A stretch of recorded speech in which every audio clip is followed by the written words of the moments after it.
जब तक आप झाड़ू और बाल्टी अपने हाथों में नहीं लेते हैं, तब तक आप अपने कस्बों और शहरों को साफ नहीं कर सकते।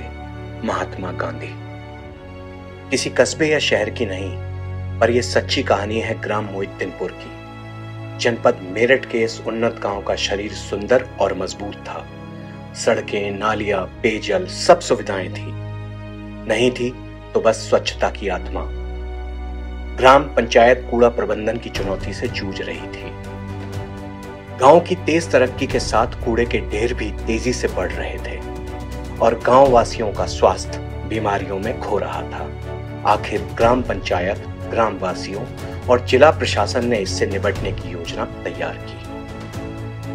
सबसे पहले ग्राम पंचायत ने कूड़ा प्रबंधन यानी सूखा कूड़ा, गीला कूड़ा के विषय में जागरूकता पैदा करनी शुरू की। गली गली नारे लिखे गए, स्वच्छता पर पेंटिंग्स बनी, स्कूल में प्रतियोगिताएं हुई, पोस्टर लगाए गए, रैलियां निकाली गई। पर इतना काफी नहीं था। सारे गांव को साथ बैठाकर कचरा प्रबंधन के महत्व पर जब आम राय बनाई गई, तो प्रत्येक घर से कूड़ा एकत्रीकरण और प्रबंधन की सुविधा के लिए एक न्यूनतम कर निर्धारित किया गया और ठोस निर्णय लिया गया कि खुले में कूड़ा फेंकना और सिंगल यूज प्लास्टिक का प्रयोग अब निषेध किया जाएगा। अब समय था शब्दों को अमली जामा पहनाने का। गांव के घर घर में गीले कूड़े और सूखे कूड़े के लिए अलग अलग डस्टबिन का वितरण किया गया। कूड़ा कलेक्शन के लिए ऐसे ई रिक्शा चलाए गए जिनमें गीले और सूखे कूड़े के लिए अलग अलग व्यवस्था थी। पर इस कूड़े का आखिर होना क्या था? गीले और सूखे कूड़े के निस्तारण के लिए एक सेग्रीगेशन शेड का निर्माण किया गया, जिसमें गीले कूड़े के लिए खाद के गड्ढे और प्लास्टिक व कांच के लिए अलग अलग चेम्बर्स तैयार किए गए। इस पूरी प्रक्रिया में स्वयं सहायता समूहों का योगदान लिया गया।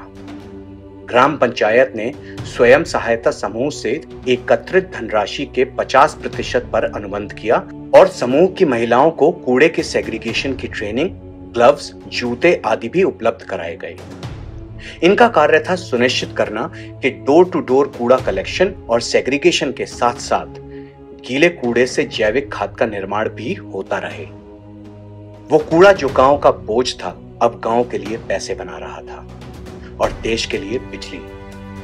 गांव से लगी एक बायो एनर्जी फर्म से एग्रीमेंट किया गया और अब प्रतिदिन 1 टन सूखे कूड़े के एवज में गांव 500 रुपये कमाता है। अब तक 500 घरों से लगभग 30,000 की धनराशि भी एकत्र कर ली गई है। ग्राम मोहिद्दीनपुर में जहां पहले कूड़े के ढेर थे, वहां अब खुशहाली फैली है। आज मोहिद्दीनपुर न सिर्फ स्वच्छता बल्कि आत्मनिर्भरता और महिला सशक्तिकरण का भी उदाहरण है।